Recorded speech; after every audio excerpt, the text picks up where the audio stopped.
Hello viewers, welcome to సుగుణ పోపులు పెట్టి channel. పెనం పెట్టుకున్నామండి. పెనంలోకి ఆయిల్ వేసుకున్నాము. ఇందులోకి పోపు పెట్టుకుంటామండి. శనగపప్పు, మినప్పప్పు, ఆవాలు ఇవి బాగా ఫ్రై చేసుకోవాలి. ఇంతలో ఒక 20 మిరపకాయలు తీసుకోవాలండి. 20 మిరపకాయలు సన్నగా కట్ చేసుకోవాలి. కొబ్బరి కానీ కొంచెం సన్నగా కట్ చేసుకోవాలి. దాల్చిన చెక్క, సోంపు తీసుకున్నాను.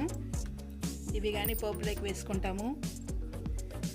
చికెన్ తినేటప్పుడు ఈ కొబ్బరి చాలా టేస్ట్ వస్తుందండి. ఇట్లా వేసుకున్నామంటే ఇది బాగా ఫ్రై చేసుకుంటాం.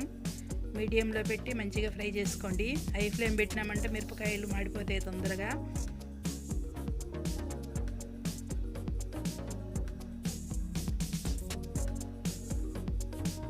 మంచిగా ఇట్లా ఫ్రై చేసుకోవాలి.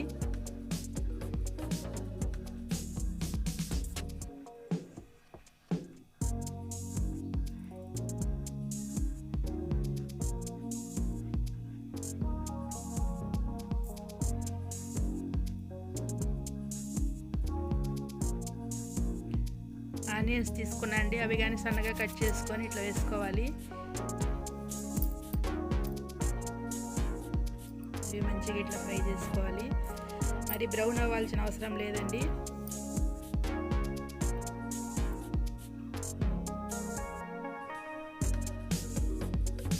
వచ్చేసి సాల్ట్ వేసుకుంటాం.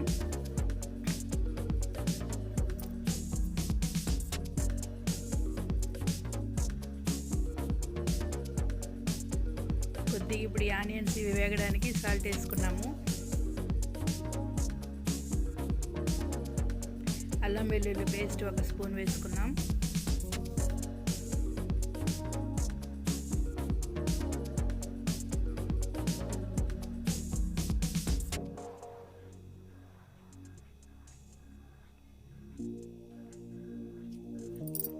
ఇప్పుడు వచ్చేసి చికెన్ వేసుకుంటాం.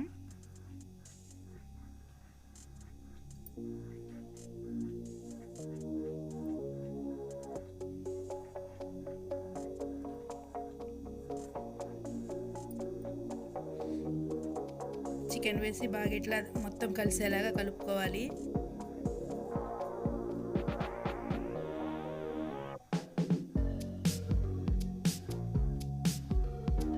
వచ్చేసి పసుపు వేసుకుంటాము. చాలా సింపుల్ ఐటమ్స్తో చాలా టేస్టీగా ఫ్రై రెడీ అవుతుందండి. ఇది అన్నంలో కానీ కొద్దిగా వేసుకొని కలుపుకొని తినచ్చు. పప్పు, రసంకి చాలా సైడ్ డిష్కి చాలా బాగుంటుంది.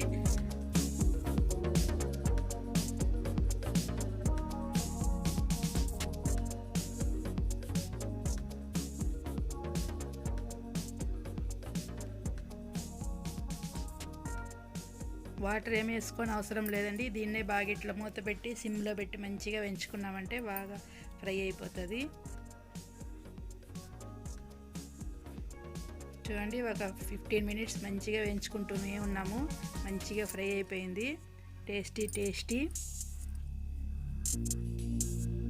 పల్లిపాలెం చికెన్ రెడీ అయిపోయిందండి. మీరు ట్రై చేయండి. మన ఛానల్ సబ్స్క్రైబ్ చేసుకోండి, లైక్ చేయండి, మీ ఫ్రెండ్స్కి షేర్ చేయండి. Okay viewers, bye.